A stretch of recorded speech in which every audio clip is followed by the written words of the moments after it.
Richard D. Wolff is Professor of Economics Emeritus at the University of Massachusetts in Amherst. His educational background includes a BA in History from Harvard College, a MA in Economics from Stanford University, a MA in History as well as a PhD in Economics from Yale.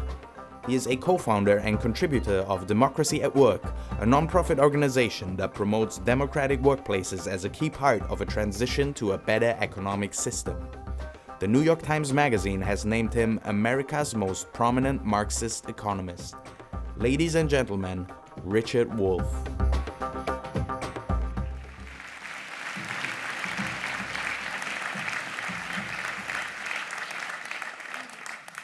Richard Wolff, thank you for joining us today. Thank you very much for inviting me. Since you consider yourself a Marxist, let's start with that. A lot of people, when they hear that word, equate it immediately with communism, Soviet-style communism, Maoism, Stalinism, etc. What should people know about Marxism, and how does it inform your approach of understanding the economy? Well, the first thing, let me react to the opening part of what you said.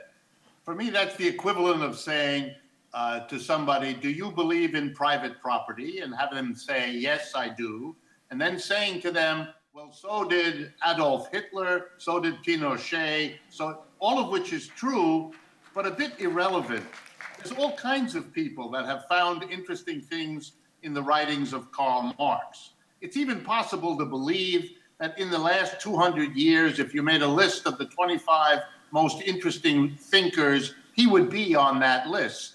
And if that were true, which I believe it is, then a person who says they went out of their way not to read Karl Marx, not to listen to what he had to say, is not a person who you would admire for open-mindedness, not a person you would admire for having avoided an evil, but a person who doesn't understand that there are great minds in the world and that you can learn something by following how they think about the world. Karl Marx is not responsible for all that was done in his name, any more than holding Jesus responsible or Allah responsible for everything done in their name. So hopefully we can put those things aside. So if you ask me, have I been influenced by Karl Marx? I say, of course I have. And if you say to me that you haven't, I feel sad for you. I feel compassion for you. You've been denied a part of your education, and you should be irritated by that situation. So yes, I'm influenced by Marx, and I'm proud of it. I use the Marxian system in my understanding of how the world works, and I am very clear, having grown up in an American system in which Karl Marx's work is never taught, hardly ever in any kind of systematic way for an economist. Let me be very personal with you. I have an education here in the United States that makes me a bit of a poster boy for the elite system. I went to Harvard as an undergraduate. Then I went to Stanford University in California for my master's degree in economics, and I got my PhD in economics at Yale University. This is sort of like having an education that is half Oxford, half Cambridge, et cetera, et cetera. In all of those years, 10 years that I spent in the three arguably best universities in the United States, I was never required to read one word of Karl Marx's analysis of how a capitalist system works. That's not an achievement of our system. It's a pathetic failure of our system. It's as if we were trying to understand as if you were trying to understand how a family that lived near you functioned. And you knew that the family had a mother, a father, and two children. And so you did a little inquiry and you discovered that one of the children thought the family was the greatest family one could have. And the other one thought it was a psychological basket case. It was a disaster. If you wanted to understand the family, would you speak to only one of the children? And the answer is, of course not. You'd speak to a child who loved the family, a child who hated the family, and then you draw your own conclusions. What we learn in the United States and in too many other countries is a lot of economic analysis by people who think that capitalism is the best thing there could be, is the end of human history. They even write books with such titles. They celebrate the system. And I'm perfectly happy to hear what they have to say. But a proper education would require that you also think about, read, and study the people who are critical of the capitalist system, and then you draw your own conclusions. Americans are too afraid. They do not teach their young people about the critical perspective, and so we have the very sad situation in the United States today, in which generations educated with no understanding of the criticism are forced to try to find their way in a capitalism that no longer works for most of them. So they know it's not successful, but they have no intellectual resources with which to understand why the system is having problems, to understand why it is not getting better. And there the fault lies with them. That is, we have an education system that has denied the critical perspective to an entire core of people, which, by the way, also helps explain why the leaders in our country have been so poorly failing to cope with the crisis since 2008, because they really have no training in understanding. We'll get that. We'll get there. Sorry, let's move to the next question. Sorry to break you off.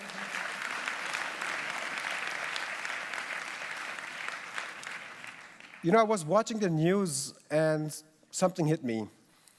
There are a number of contradictions. On one hand, you see the financial stock markets booming and DAX is a record, and every time I'm in the subways, the U-Bahn, I see new records in Dow Jones. But on the other hand, when I came home and opened my computer, I'm hearing Italian banks are failing, there's worker unrest in France, which by the way is too less documented in Germany, but that's another topic. China was facing some troubles last year, and I can go on and on and on. So is there a connection between all of these problems, and how do you see the economic situation developing into the future? Yes, the connection is this. Capitalism has a very long history of 300 or more years in which it has shown us, and this point was made by Thomas Piketty in his famous book of a couple years ago, Capitalism, or Capital in the 21st Century. What capitalism has done everywhere where it has been established is to produce extreme inequality of wealth and income. It gets so bad periodically that you have uprisings of angry people who push it back for a while. But as soon as the turmoil ends, the basic mechanisms of the system keep pushing for fewer and fewer people to become more and more wealthy, and everybody else to have a harder and harder time. Therein, for me, lies one of the key roots of the problem. And you can see it, for example, as follows. If you are in the top 5 or 10%, then you are in the group that is doing well as the inequality grows. You're at the top. And if you look at the signs of how those people are doing, everything looks wonderful. The stock market is going up. Average incomes of those people are rising. The apartments they buy are ever more magnificent, et cetera, et cetera. But if you look at the statistics for the average person, then they're going in the other direction. Let me give you just a few examples. The median household income in the United States today is less in real terms than it was in 1999. That's a 20-year period almost of nothing. Not only no growth, but decline. For the mass of people, this is a staggering reality because they have been pushed by advertising and other forces to imagine that a good life now requires a nice car and a nice apartment and a college education for your children. They can't do it.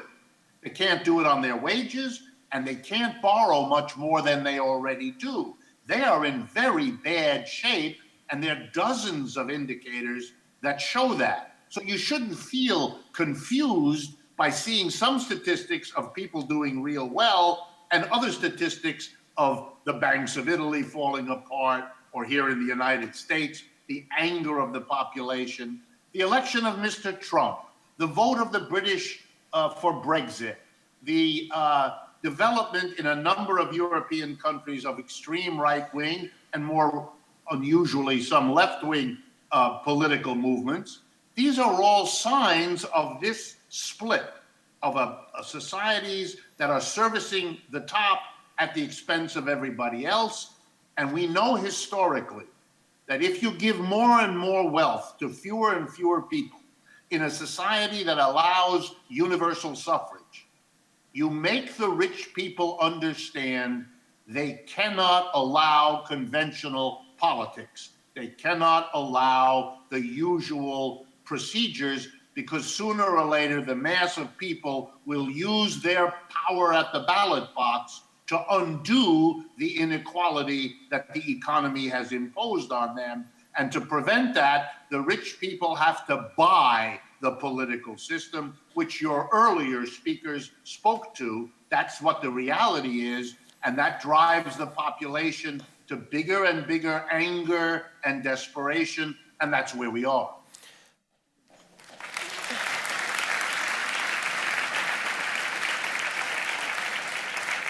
So let's talk specifically about corporations and their role within our global economic and financial system. There's a couple of scandals that I want to just briefly mention. German corporations, Volkswagen, were caught red-handed for installing a software that hid the true amount of pollutants. Then we have Deutsche Bank that just paid a $7.2 billion fine for mis-selling bonds for something 10 years ago during the subprime crisis. And then in the US, we have Wells Fargo, Citibank, and the list it's just too big. I can't read it all out. So are these just some bad apples, or is something wrong inherently with corporations, their institutional pathology and internal structure? Absolutely. For me, this is a question of the system. We long ago got beyond bad apples. When you have one apple, or maybe 5 apples, or maybe even 10 apples, you can try to hold on to the bad apple thesis. We can't. As you say, it is one after the other. And let me pick the two that you talked about. First, the automobile industry. Volkswagen is the worst example, but they are not alone. In recent days, Chrysler Fiat has come under attack for the same activity. Renault in France is now being investigated by the French government. Ford Motor Company in the United States did the same thing that Volkswagen did a few years earlier. So obviously it's not one or another automobile company, it's nearly all of them, one way or another. Same thing with the banks. Deutsche Bank was caught, but so has every other bank been caught. Tens of billions of dollars have been paid by fines by all the major banks for manipulating interest rates, the so-called LIBOR scandal in London, for laundering money, that is knowingly taking money from criminal activities and putting it through the bank system so it can't be traced back to its origin, for abusing the mortgage crisis of 2008, for overcharging people on bank fees of every kind, for manipulating foreign exchange transactions. Everything big private banks do, they have been caught over the last 5 years doing either unethical or illegal things. This is way beyond bad apple. What is the fundamental problem? We as a society now need money, credit, for virtually every transaction. Likewise, the automobile has become the central connector of our jobs to our homes, of our shopping to the rest of our lives, whether it's be the truck that brings the goods to the store or the vehicles that move us around. So both banking and transportation are socially integrated apparatuses we all need. Okay, if you have an institution that serves the social need, it is insane to leave it in the hands of a small number of people. That's already undemocratic and inappropriate. But it's even more insane to leave it in a structural form so that the small number of people who control the industry, finance, automobiles, are structurally commanded to maximize the profitability of those industries, not their social usefulness, not their role in the society, but their private profitability. So of course, they all will try to make a lot of money and serve the social function. But if and when, and it always happens, that there's a contradiction between private profitability and social function, it's very clear what they do. They subordinate the social function to make the money and the profit. That's what Volkswagen did, which is why they made a lot of money and provided a pollution level in our societies that are bad for our health, that cause emphysema, lung cancer, asthma. It's spectacular. That's why the banks caused a collapse of global capitalism in 2008. And here we are, once again, trying to cope with it, not by dealing with the systemic problem, which is private enterprise and capitalism, but rather by another regulation, another law, another fine. We have been there, we have done that, it doesn't work. Systemic change is the recognition that the behavior of the past, the reforms, didn't work, and that an intelligent human being and society, when it doesn't work in one way, looks for a different solution, and system change is that different solution.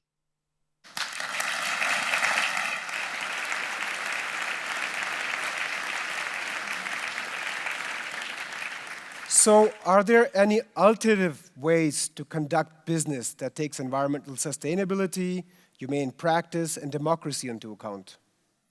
Yes, it's been around for thousands of years. It has been the alternative for a long time.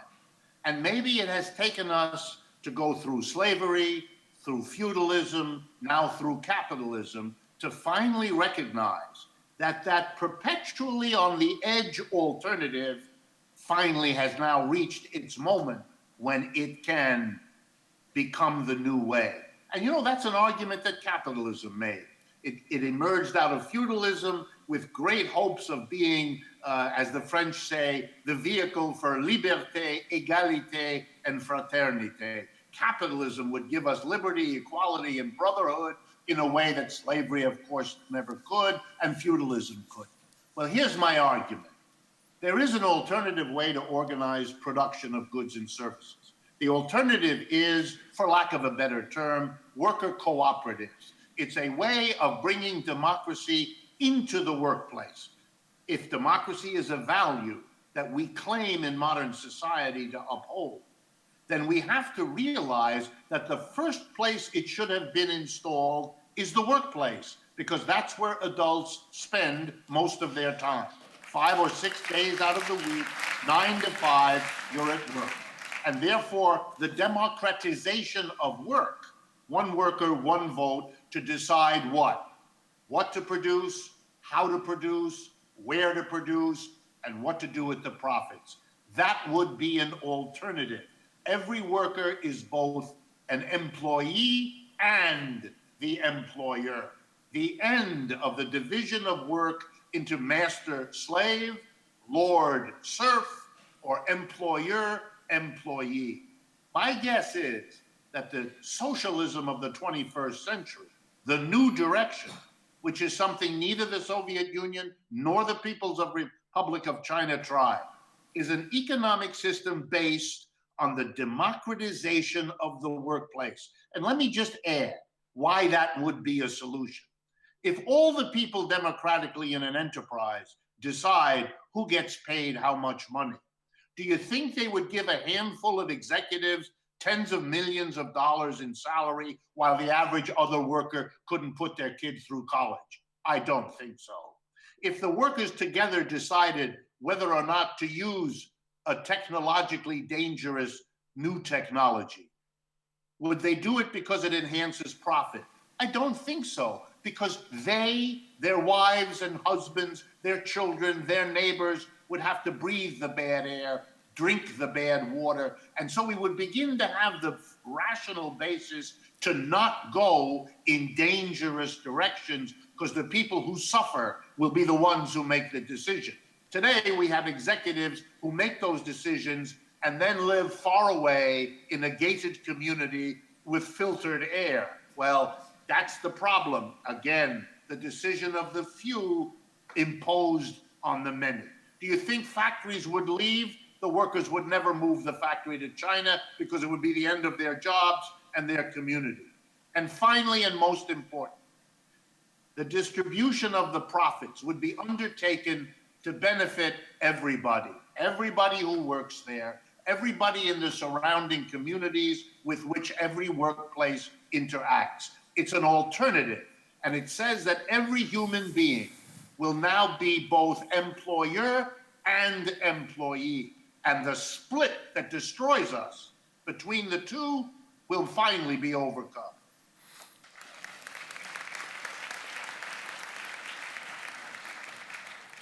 But the counter-argument is that democracy at workplace would be time-intensive. I mean, collective decision-making, and who would decide stuff, and how would this function in hospitals and airports where you need a hierarchical structure to make quick decisions? Well, let me respond in two ways. If there were, and I'm frankly quite dubious about it, my suspicion is that decisions that are good take time, and that if you think you have to make the decision in a hurry, you're going to pay for it because you're going to have the consequences of decisions that are made in a hurry. But let me grant you for the moment that there have to be some decisions that are made in some hierarchical order.